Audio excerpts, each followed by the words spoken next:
On July 3rd, I was driving home from a date that didn't go too well. I was lost, turned around, and not comfortable driving in the rain. I ended up coming off the interstate ramp way too fast, jumping the median and 2 lanes of traffic and hitting the embankment on the other side. I lost consciousness, and the next thing I know, an older man is pulling me out of my car. This man then calls the police. Standing next to him was this guy who honestly could have been my age, maybe older or younger. It was hard to tell because I was out of it. This guy starts rubbing on my shoulders to comfort me, and there were probably a dozen people that stopped to see what happened. But this guy was weirdly possessive. He wouldn't let anyone get near me. The older man got my dad's phone number and called him to tell him what happened. This younger guy then calls my dad back and tells him that he's my friend and that he'll drive me home.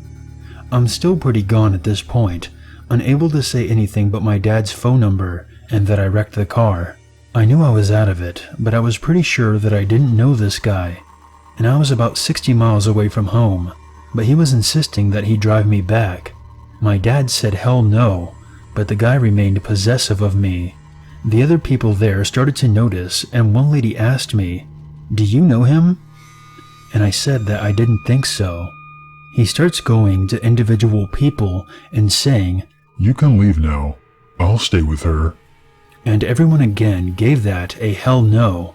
He tells me that I can sit in his van, where I would be dry. I said no, not because I was scared, but because I was too tired to walk that far. He picked me up and threw me over his shoulder and started walking to his van. It's funny because I wasn't concerned that this strange man was forcibly moving me. I was just mad that he didn't care that my dress was up and that everyone could see.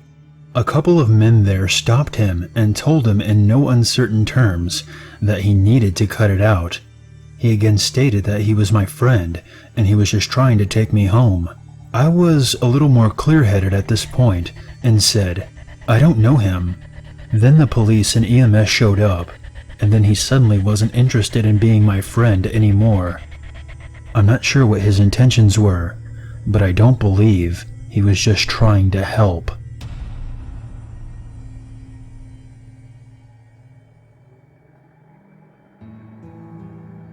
To start off, I'm a female, and I grew up in a very small town. So small that, in my town, there's not one traffic light, and only one local store, and one local pizza shop. One day, years ago when I was 17 or 18 years old, I was still living with my mom and stepdad. We decided that we would order pizza from the local shop up the hill. My mom ordered the pizza, and I had to drive and pick it up. After putting my boots on and bundling up in my warm jacket, hat, and winter scarf, I walked out in the snowy weather to get in my car to drive to the pizza place. Just to clarify, I will describe the pizza shop. It's up on a hill on a narrow, sharp corner, and is set up like a drive-through with literally nowhere to park instead of one small space in front of the store. Continuing on, I pulled up at the window and have the money ready to pay. A thin older man with brown scraggly hair opens up the window and asked for the last name that the order was placed under. I gave him a smile and kindly said our last name. He smiles and tells me that it's not ready yet, that it will be a few minutes. I say, "Oh, okay, that's fine," thinking it's no big deal. I'll just chill for a few. He then asked me if I would like to come in and get warm. When he says this to me, I happen to notice that he's literally the only person in the shop, and he's giving me the biggest, most menacing grin imaginable. I tell him, no thanks, I'll just wait in my car. He proceeded to ask me again, multiple times. Keep in mind that it's a strictly pickup service, not where customers were supposed to come in and eat. At this point, I'm creeped out and just wanted to say, "Listen, buddy, I just want to get my delicious pie and get the hell out of here." But instead, I smile sweetly, though feeling as uncomfortable as hell, and say, "No thanks." He seems upset and says that it's very cold outside and that I would be much more comfortable inside. Just pull up to the side and shut your car off. I'll let you in from the side door. What the hell? Is this guy for real? There is no way in hell I'm coming into that shop with him. I tell him again, no thanks. I'm good sitting in my car. He seems upset and says, Okay then, and shuts the window. A few minutes go by and I notice that the man is pacing back and forth in the shop and continuing to smile widely and stare at me each time he walked past the window. I'm weirded out by this point, so I act like I'm on my phone to avoid any further interaction with this man. Eventually, he opens the window and tells me the total while handing me my pizza. I give him the money and kind of just want to peel out of there, but my mom said that she would have my ass if I don't bring back her change. He comes back to the window with my change. Before handing it to me, he says, You should come in. The offer is still open. I give him a look that reflected, what the fuck? And I grab the money so I can get the hell away from this creep. After driving home and walking to my front door, my mom sees a look of straight disgust on my face. I then start to cry. She gets up and comes over to see what happened and if I'm okay, and I start telling her the whole story with tears just rolling down my face. I know that I'm a baby, but this really did scare me. After hearing about everything that happened, my stepdad is disturbed and calls the pizza man to confront him. After explaining the story to him and how it was completely inappropriate, the man, who is apparently the new owner, denied every single bit of it. He told him that he didn't know what he was talking about and that I was making it up. My stepdad gets off the phone with him and tells me, and my jaw drops completely.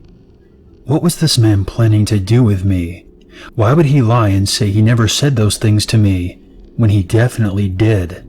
Basically, it freaked me out, and I didn't go back to that pizza place for a long time. Still to this day, 9 years later, that man still owns the pizza shop. I wonder how many other girls he tried to get into his shop, or how many times he lied, saying that he didn't. It gives me shivers, just thinking about it.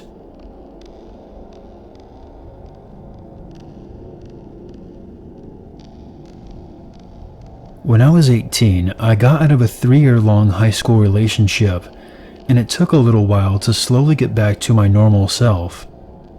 People kept telling me, go online and meet someone, use a dating site. I was a little skeptical because of some of the horror stories I've heard, but I'm an anxious person, and I'm not a fan of going to the bar or being in public too much. So after months of pressure from my friends, I decided to make an account on a dating site and see who I could find. There were some creeps and some weirdos, but a few promising people. One person messaged me and he was quite handsome, really short, and had a good personality. We will call him Tyler. So I messaged Tyler back and we talked for a week or two and finally decided to meet. He came over to my house in his dirty work clothes and sat and talked to me and my mom.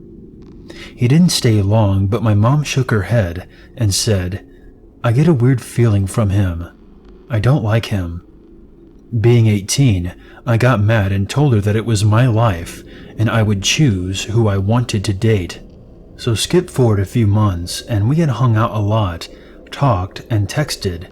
Each week he seemed to become more possessive and overly jealous. I told him that I didn't like how he was treating me, and he said that he was sorry and was super nice again. A week later I decided that enough was enough, and I ended things because I had a weird feeling about him. Me and my friend would creep on him a lot on her Facebook and Instagram, because he always posted stupid pictures and dumb selfies every day. We would laugh all the time. He got a new girlfriend with 3 kids, and he instantly took the role of their father. He was absolutely in love with all of them, and they felt the same. So for a long time we creeped on his new life and thought it was odd that he would take the role of the father so quick. All of a sudden, he stopped posting. I go on Facebook one day and see that a family of 4 was murdered. My heart sank when I saw the picture.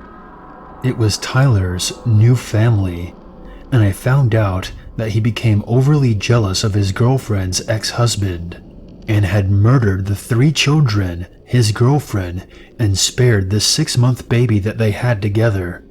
And shortly after, he committed suicide before the police came.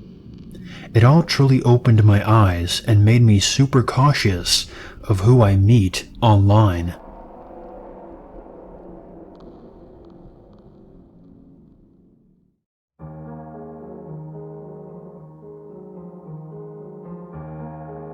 Thank you very much for watching. If you enjoyed this video, please share, like, and comment, and become part of the Unity by hitting the subscribe button. If you have a scary story that you would like to share, be sure to send it to my email or post it on the free horror stories subreddit. Consider donating to this channel and be sure to follow me on Twitter.